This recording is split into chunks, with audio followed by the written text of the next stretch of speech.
Native Instruments has just released a new expansion. This one is called Concrete Sun. Keep watching to find out why this one is different from all of the other expansions.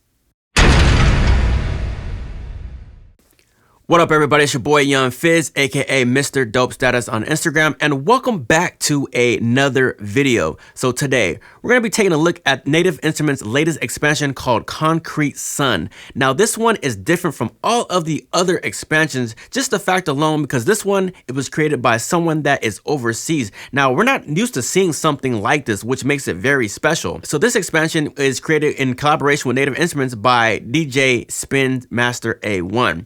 And basically, he is from South Osaka, Japan. In a video released by Native Instruments, he goes on to talk about how he's inspired by, the different festival drums and the bells and just like the groove of the flute.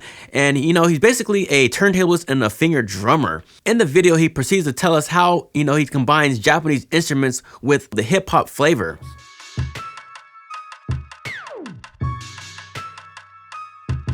Furthermore, he talks about how he incorporates jazz elements in the mix. He also talks about how he, recorded the sounds and how gritty they are, and talks about how, they're recorded maybe through it sounds like they were recorded through like cassette tapes. He works along with, a young DJ by the name of DJ Reyna. And, he talks about how, he uses vinyl records and processes the effects using machine effects such as like reverb and distortion and just other, elements that, bring the sound to make it sound a little bit wider. I'm going to leave the download link to this expansion pack below, and we will see you on the next video.